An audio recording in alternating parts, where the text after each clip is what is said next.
Bab 3782. Pemuda berambut pirang.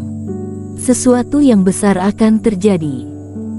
Setelah Erik selesai berbicara, ekspresi semua orang berubah. Kakak seperguruan Song, dia akan baik-baik saja kan? Kata Deviena gugup.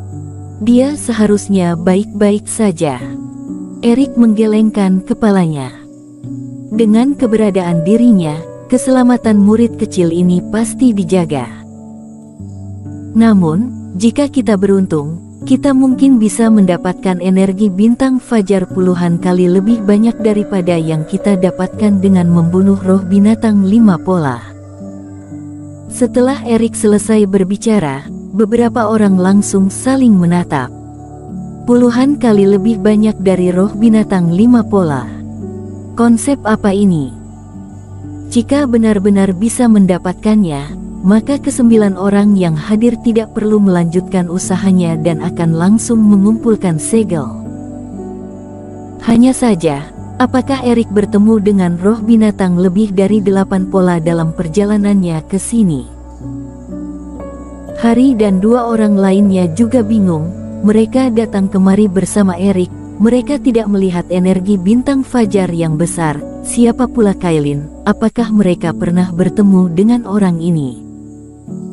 Ayo pergi, aku tidak bisa menjelaskannya dalam waktu singkat, kalian akan mengerti saat tiba di sana. Erik beranjak, semua orang terbang dengan rasa ingin tahu, kelompok itu dengan cepat menghilang ke dalam hutan. Di sisi lain, ketika Erik pergi menemui Deviena dan yang lainnya, Gary sendirian, terbang di hutan yang gelap.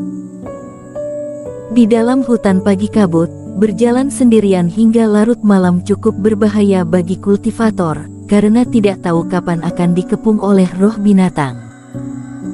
Tetapi wajah Gary tenang, dia sepertinya tidak mengkhawatirkannya. Bahkan jika ada bahaya, dia harus melakukan perjalanan ini. Karena melibatkan semua rencananya di hutan pagi kabut. Setelah terbang sekitar setengah jam, Gary tiba-tiba jatuh.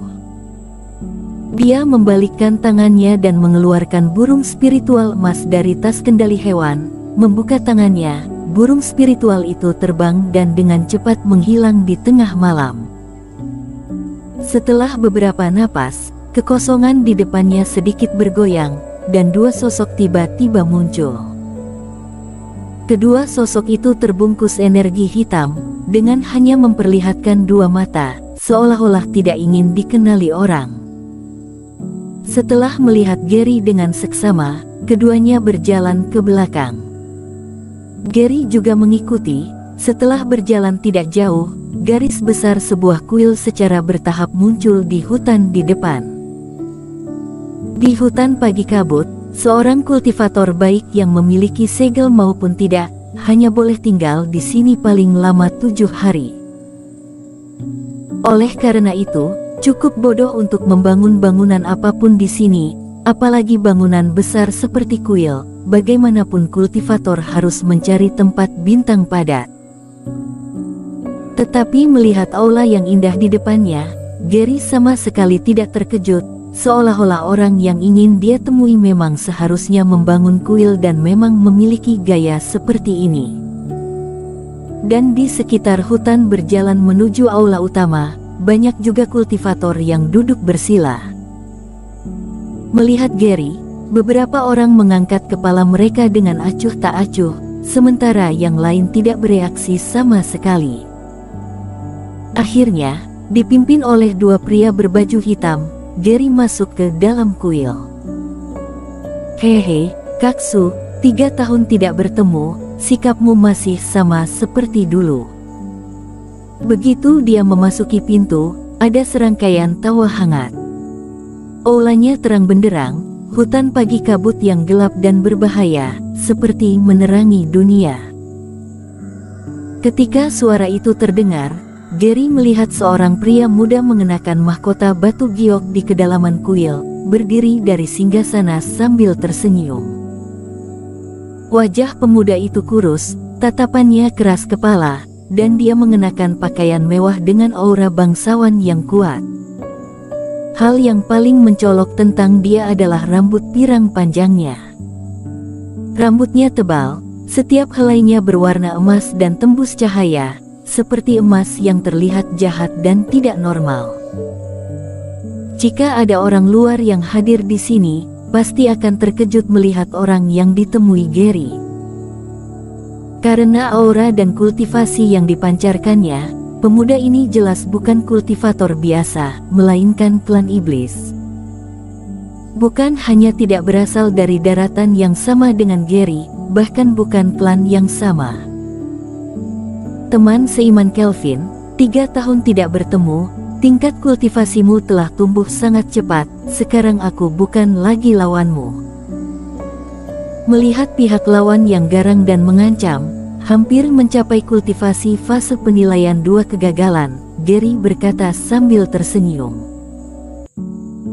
Jangan berkata seperti itu, saat itu aku merubah penampilan dan masuk ke Mingsu, jika bukan kamu yang diam-diam membantu, takutnya aku bahkan tidak dapat melarikan diri. Pertemanan antara kita tidak membahas tentang status. Pemuda berambut pirang itu melangkah maju dan secara pribadi memimpin Gary ke kursi utama, lalu dia duduk di sisi lain dan meminta para pelayan untuk melayani dengan bir spiritual. Tetapi aku benar-benar tidak menyangka bahwa ketika kamu dan aku berpisah, kamu tiba-tiba menghubungiku beberapa hari yang lalu, dan pikiranmu benar-benar mengejutkanku. Pemuda berambut pirang itu meneguk bir dan tersenyum ringan. Sejujurnya, aku awalnya mengira apakah teman seiman sengaja membuat jebakan dan mencoba menipuku, pangeran dari klan Peng.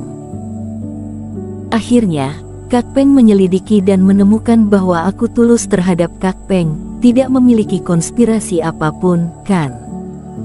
Gary tersenyum dingin. Tentu saja, tetapi rapat terbesar adalah saat semua klan dan daratan bersaing untuk mendapatkan kehormatan. Aku lebih berhati-hati, aku yakin kamu pasti bisa mengerti. Kelvin tersenyum dan berkata, baiklah, aku mengambil resiko dan keluar. Mari berhenti berbicara masa lalu dan mulai membahas masalah penting. Gary melambaikan tangannya. Aku telah membawa orang ke lokasi yang kamu tentukan. Bagaimana persiapan di sisimu? Formasi Swansha kelas 7 sudah mengepung sekitar, ditambah dengan 30-an master klan iblisku yang siap untuk mengambil tindakan kapanpun. Sebelum bertindak, orang-orangku dapat menggunakan racun dan membuat kultivasi orang-orang ini menurun. Mata pemuda berambut pirang, Kelvin itu penuh dengan kekejaman. Ditambah dengan jebakanku, orang-orang ini tidak akan bisa melarikan diri. Ya, Kak Peng mempersiapkannya dengan baik, tidak mengecewakan aku menjual para kultivator biasa itu kepadamu. Gary menganggukkan kepala.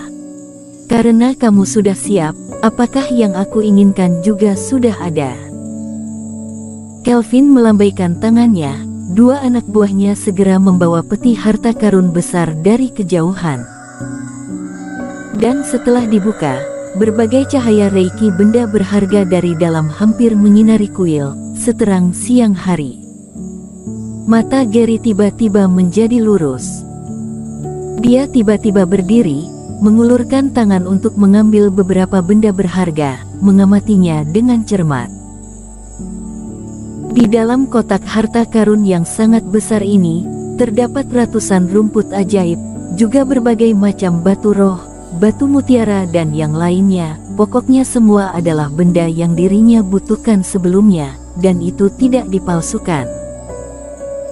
Melihat Gary yang langsung mengulurkan tangan, Kelvin tidak menghalanginya, melainkan tersenyum dan menunggu pihak lain selesai memeriksa keseluruhan. Kaksu, apakah benda berharga ini memenuhi persyaratanmu? Kelvin berkata, kualitasnya tidak buruk, itu sama seperti yang aku inginkan.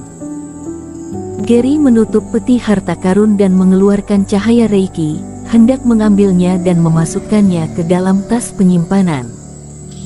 Teman seiman, jangan terburu-buru. Tetapi saat ini, Kelvin melepaskan napas dan menghancurkan cahaya Reiki. Apa yang kamu lakukan? Gary mengerutkan kening. Kaksu terlalu tidak sabar, energi bintang fajar yang klan Peng kami inginkan belum diterima, bagaimana bisa memberikan benda-benda ini kepadamu lebih dulu? Kamu tidak percaya padaku? Gary berkata. Itu tidak benar. Tetapi kesepakatan dengan teman seiman, aku bersumpah demi darah jiwa keluarga kerajaan, aku pasti tidak akan melanggar perjanjian.